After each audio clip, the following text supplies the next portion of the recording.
I still remember the blizzard in Willow Creek Trailer Park. I was one of the residents who had grown accustomed to the harsh winters of this remote mountain town. But that year, the blizzard was unlike any storm we had ever experienced. It was colder, fiercer, and it brought something with it. Something evil. The blizzard was unrelenting, with no signs of stopping. The wind and snow were so fierce that it was impossible to see more than 50 meters, probably less.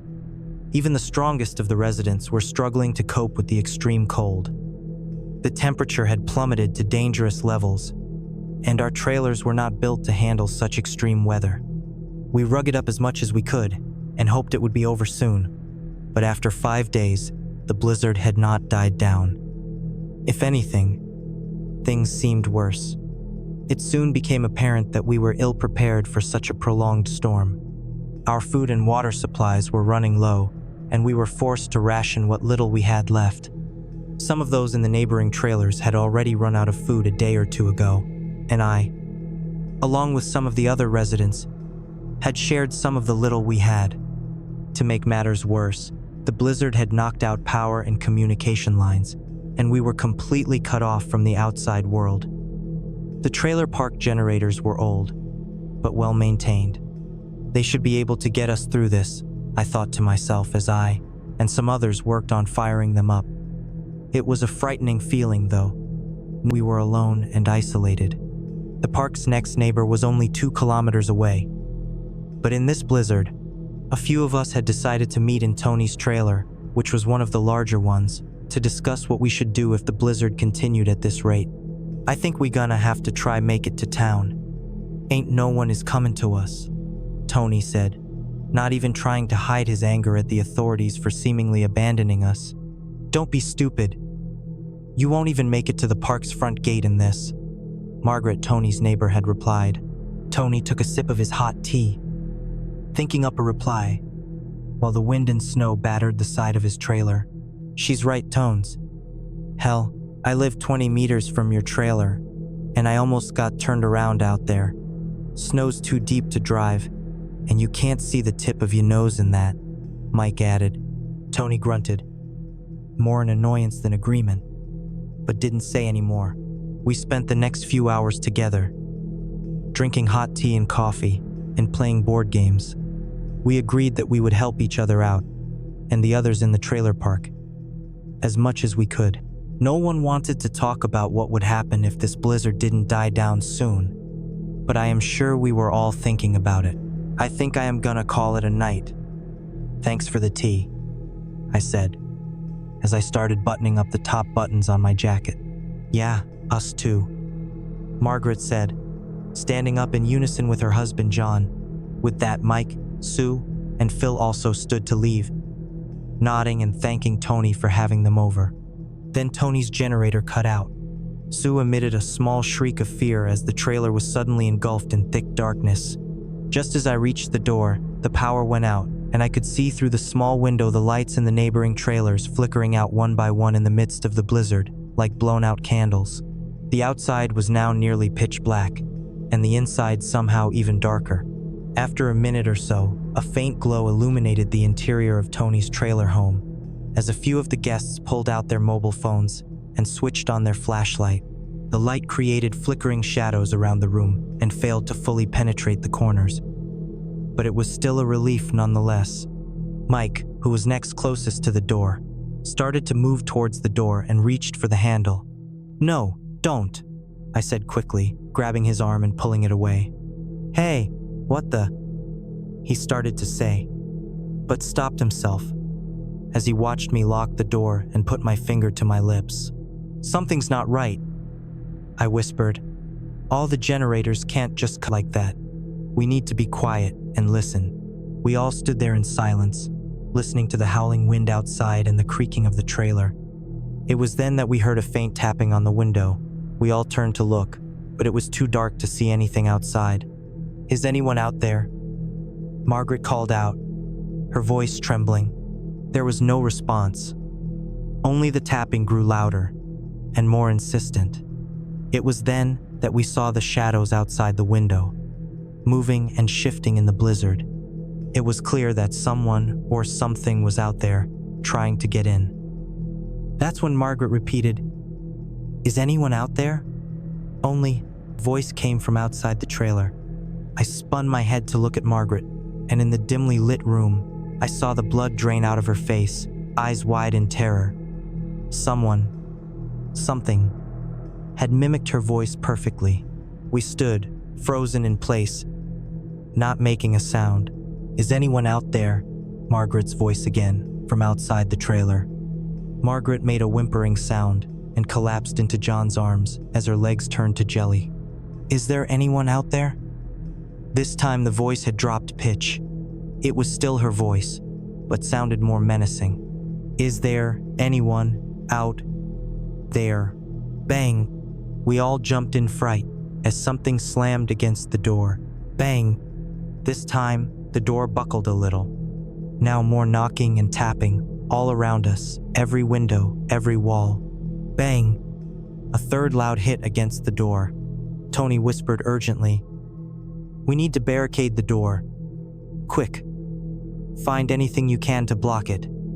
We sprang into action, grabbing whatever we could find, chairs, tables, even the board games we had been playing earlier. We worked frantically, our hearts racing with fear, as the banging on the door grew louder and more insistent. Finally, we had piled enough furniture against the door to make it difficult for anything to get through. Tony quickly gestured for us to move to the back of the trailer, away from the door. We stumbled over each other in the darkness, trying to get to the back of the trailer as quietly as possible. The tapping and banging on the door, window and walls continued, growing more frantic by the second. We could hear other sounds now too. Low, guttural growls and snarls that seemed to be coming from multiple sources. We huddled in the darkness, listening to the sounds outside, afraid to move or make a sound. Then, suddenly, it stopped. It was peaceful outside, except for the sound of the blizzard. As we listened, we could hear the distant sound of other voices, those of our neighbors. We cautiously approached the windows and peered outside. Despite the rapidly falling snow, we could observe shadowy figures near the adjacent trailers, contorting in unnatural ways. With their jerky movements and hunched postures, they beckoned to our neighbors. "No, don't open the doors," I heard myself whisper as I watched in horror as they did exactly that. Through the darkness and the snow, we watched in horror as the figures ripped the doors open and dived into the trailers, amidst screams of terror. "No," I heard Margaret whimper, as we were left to sit helplessly and listen to the deafening screams of men, women, and children echoing out around the trailer park. This was the longest night of my life. I can't say for certain when the final scream was heard, maybe around 3 or 4 in the morning. Overcome with terror, sadness, and exhaustion, we dozed in and out of sleep. One by one, we woke to an unusual stillness that had been absent for a week. The blizzard had finally subsided, and the sun was peering through the last of the clouds. We took our time, but eventually made our way to the windows. Looking outside, we saw the park and all the trailers blanketed in layers of snow, and our neighbors, standing in the snow, staring at our trailer. Their faces contorted into a sinister, unnerving grin that betrayed a hunger rather than happiness. We fled the trailer park, certain they would chase us down, they who had replaced our neighbors. But they didn't. They just watched us flee, standing in the snow, with the terrifying grin plastered on their faces. We never returned to the trailer park. We abandoned the little we owned, and all have a share unit 2 towns over. It is still too close for me.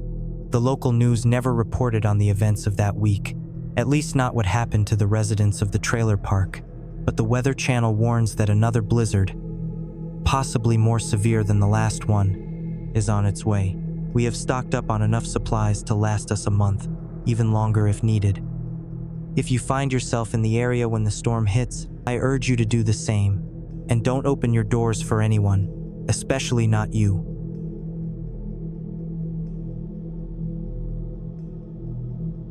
I still can't explain how I ended up there. One moment, I was following a well-marked trail through the snowy wilderness. And the next, a raging snowstorm had enveloped me. The wind howled like a wild animal, tearing at my clothes and cutting through every layer I wore. I could barely see a foot ahead of me, the world reduced to a blur of white chaos. My phone had no signal, the map was useless, and I was quickly losing all sense of direction. My legs grew heavy as I trudged through the knee-deep snow, the bitter cold seeping into my bones. Just when I thought I couldn't go on any longer, I saw it, a faint light flickering in the distance. Hope surged through me like a lifeline, and I stumbled toward it, every step feeling like a fight against the storm. As I got closer, the light became clearer, revealing a small village nestled in the valley. Relief washed over me. I wasn't going to die out there after all. The storm seemed to ease as I entered the village. It was eerily quiet, the kind of silence that feels wrong, like the world was its breath. Snow blanketed the small, old-fashioned cottages, their windows glowing faintly with warm light. Despite the lights, there were no signs of movement, no footprints in the snow, no smoke curling from the chimneys. It was as if the village was frozen in time. "Hello?" I called out, my voice echoing against the stillness. There was no response. My relief began to morph into unease as I walked further in, the hairs on the back of my neck standing on end. Something wasn't right about this place, but I was too cold, desperate for shelter, to turn back now. The first door I tried was unlocked, creaking open to reveal a dimly lit interior. The air inside was warm, but it carried a strange, metallic tang that made me hesitate. The cottage looked as if someone had just stepped out. A table was set with untouched plates of food, and a fire burned low in the hearth. But it all felt wrong. There was an unnatural stillness, a lifelessness that made my skin crawl. I called out again, louder this time. But the only reply was the groan of the wind outside. My instincts screamed at me to leave, but exhaustion won. I closed the door behind me and sat by the fire, trying to shake off the cold and the creeping dread. As I warmed myself, I noticed something odd about graphs on the mantelpiece. They were old, black and white, the kind you'd find in an antique shop. But the faces, their smiles were unsettling, too wide, too forced, as if they were trying to hide something. My thoughts were interrupted by the sound of footsteps crunching in the snow outside. My heart leapt into my throat. I rushed to the window and peered out, but the street was empty. The footsteps continued, circling the cottage, slow and deliberate. Panic set in. I backed away from the window, my breath coming in shallow gasps. "Who's there?" I shouted. But again, there was no answer. Only the sound of footsteps. And then, nothing. Morning came, or at least I thought it did. The storm had subsided, but the sky remained a dull gray, casting the village in a perpetual twilight. As I stepped outside, I was startled to see people. Villagers, dressed in outdated clothes, were going about their day as if nothing was wrong. But their movements were stiff, mechanical, like actors in a poorly rehearsed play. I approached an elderly woman carrying a basket of firewood. "Excuse me, ma'am. I got lost in the storm last night. Can you tell me where I am?" She turned to me slowly, her face expressionless, her eyes hollow. "You shouldn't have come," she whispered, her voice barely audible. Before I could ask what she meant, she walked away, leaving me standing there with a growing sense of dread. As I wandered the village, trying to find someone who could help, I noticed more strange behavior. A man chopping wood stopped mid-swing and stared at me without blinking. A group of children played with a ball, their laughter high-pitched and unnatural, echoing in a way that made my stomach churn. Everywhere I went, I felt their eyes on me, watching, waiting. I finally found what appeared to be an inn, and decided to take my chances. The innkeeper greeted me with a smile that didn't reach his eyes. "Welcome," he said, his voice flat.